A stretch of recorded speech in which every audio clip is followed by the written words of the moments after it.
Hello and welcome to the Progressive Cynic. In this video I will be discussing the detention of Glen Greenwald's partner by British authorities. On Sunday, August 18th, Glen Greenwald's partner, David Michael Miranda, was detained by British authorities under the 7th section of the British terrorism statute. This statute allows for British authorities to detain, question, and seize property of those who are suspected of terrorism by the government. Unfortunately, those who are detained under this law are not accorded many of the rights which usually are given to people who are suspected of criminal conduct. They are not able to contact their families to explain what happened, they are not given access to a lawyer, and they have no right to not answer questions. Unlike in the United States, British law does not have a Fifth Amendment protection against self-incrimination, thus people are not allowed to plead the Fifth and avoid answering questions. After being questioned, Miranda had several pieces of property confiscated, including his cell phone, several digital memory sticks, his laptop, and a game system.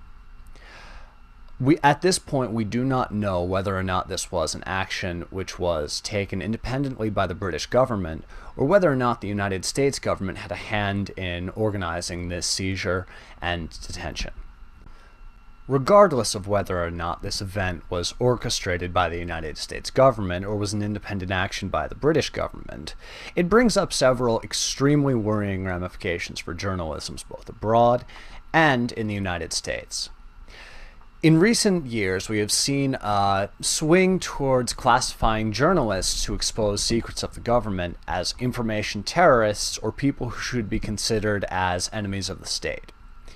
Unfortunately, these people have been persecuted in a way that has not been seen before in previous administrations. This persecution ranges from spying, such as what happened to Rosen from Fox News, or it can have more overt consequences, such as what happened to Julian Assange, where he is currently under a sealed indictment from a Virginia grand jury. If he ever finds himself in the United States, it is likely that he will be arrested and charged with a crime.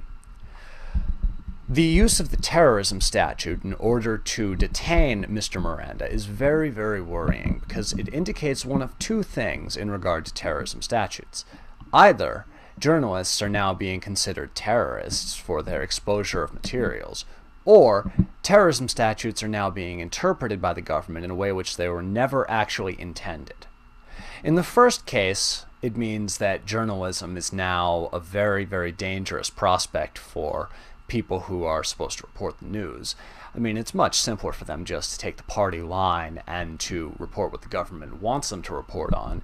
At least in that case, they wouldn't have to worry about being labeled a terrorist and either arrested or having their property seized or even having their family seized, detained, and harassed, as in this case.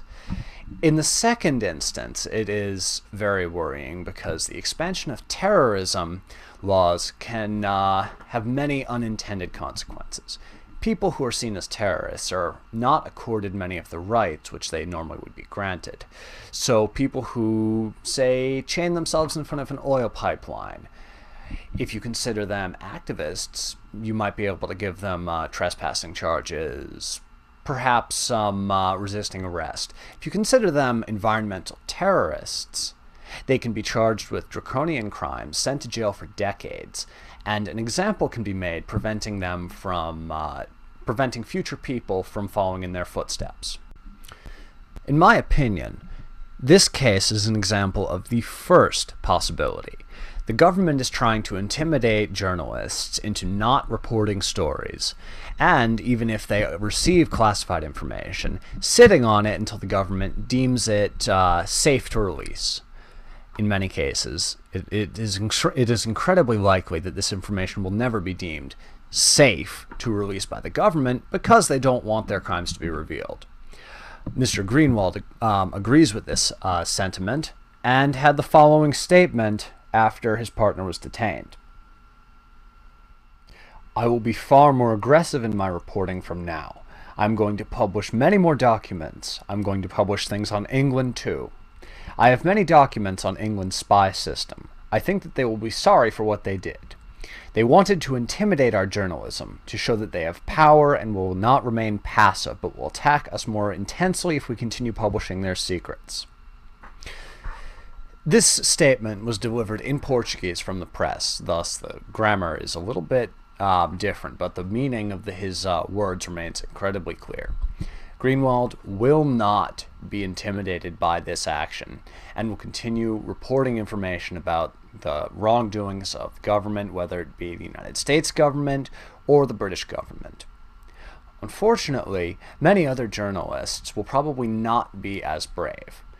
The threat of being harassed, or even their family being harassed, is an intense weight on their mind, and it is unlikely that many journalists will be brave enough to follow Glen Greenwald's example and standing up for the right of people to know what their government is doing.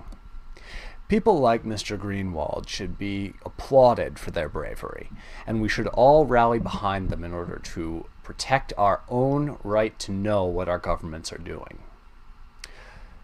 This event is a blatant attack on the freedom of the press and is a massive overreach in government power. Governments should not be able to abuse their authority in covering up their own crimes, and people like Glen Greenwald are vital in our understanding of what our governments are doing. Thank you. This has been a video by the Progressive Cynic.